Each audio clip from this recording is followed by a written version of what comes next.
بسم الله والصلاة والسلام على أشرف المرسلين سيدنا محمد وعلى أهله وصحبه أجمعين. ازيكم حبايبي؟ عاملين ايه؟ يا رب تكونوا بخير وبأفضل حال. وبشكر كل اللي بيخش عندي وبيعمل لي لايك واشتراك، ده بيدعم القناة كويس جدا وبيخلينا نستمر وبيدينا كده طاقة إيجابية.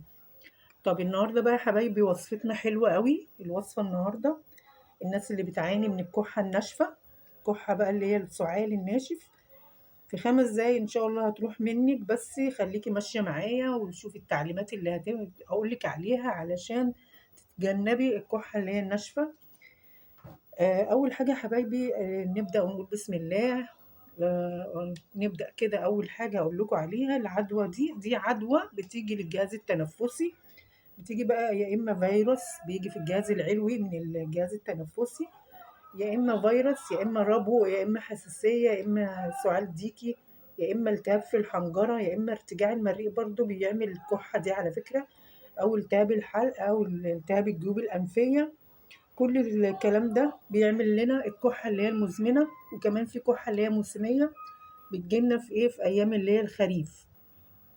طيب ايه الحاجات اللي هي بتخلي الكحة دي تنشط جامد معايا وتخليها تستمر معايا فانا اتجنبها وابعد عنها علشان ما تجينيش تاني؟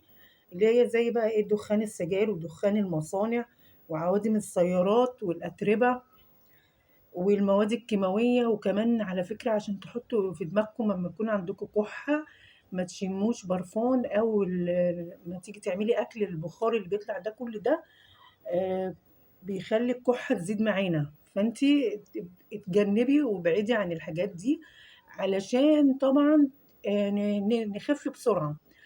مع الحاجة اللي انا هقولك عليها دلوقتي هتاخديها وهتجيب معاكي ان شاء الله كده نتيجة ممتازة. طيب اول مكون عندنا هناخده، هنصحى كده اول ما نصحى من النوم نروح واخدينه على طول. حلو جدا. هو ايه؟ العسل الأبيض. بس طبعا لازم يكون متأكدة إن العسل ده طبيعي، علشان لو خدتي عسل مش طبيعي مش هيجيب معاكي نتيجة وهتقولي ايه دي الوصفة ما نفعتش. فأنا هاخد معلقة كده من العسل وانزل عليها بكوباية مية عادية من الحنفية. وابعدوا كمان عن الحاجات اللي هي الساقعة. المشروبات الساقعة دي برضو بتتعب الصدر، فلازم الواحد ايه؟ يشرب مية من الحنفية عادي. دي بقى المية بالعسل دي على الصبح تشربيها كده على الريق، بتقوي المناعة. طبعا العسل بيقوي المناعة ويخليكي تقاومي ايه؟ الأمراض. يبقى ده كده أول مشروب عندنا هنعمله علشان نقوي المناعة عندنا ونخف بسرعة. ده كده أول حاجة. طيب هنيجي بقى كده للمكون التاني، هو اللبان الدكر. اللبان الدكر ده حبايبي جميل جدا، حلو قوي برضو، بينضف الصدر كده من البلغم. وهو طعمه مر شوية لازم تستحملوه، بس طعمه حلو جدا، يعني بيخفف بسرعة. طب أنا هعمله إزاي بقى؟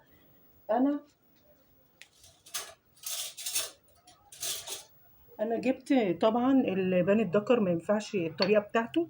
أنا جبت كده معلقة كبيرة من اللبان الدكر وحطيت عليه مية من بالليل. بصوا أهو باش معايا واداني لون أبيض بعد ما قلبته أهو.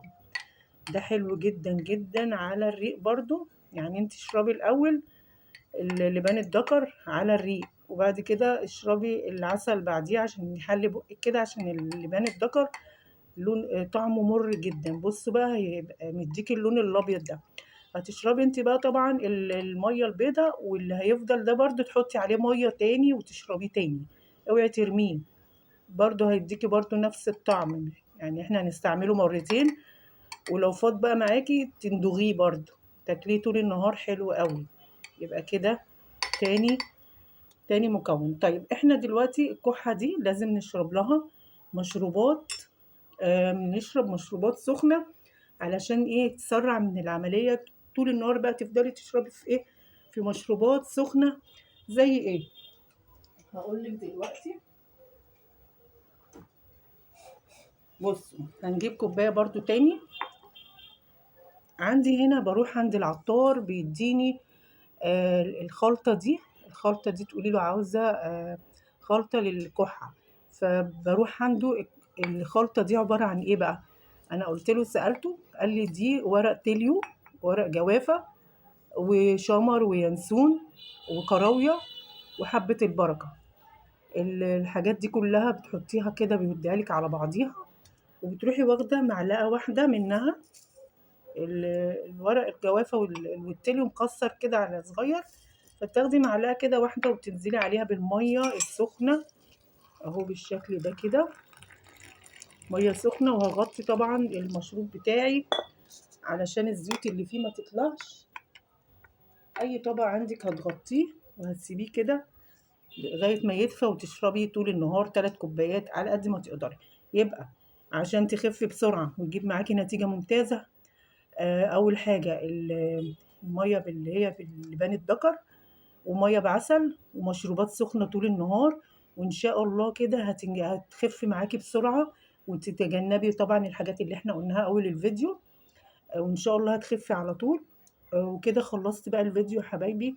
لو عجبكم ما تنسوش بقى اللايك والاشتراك عشان يوصلكوا كل جديد. والسلام عليكم ورحمة الله وبركاته.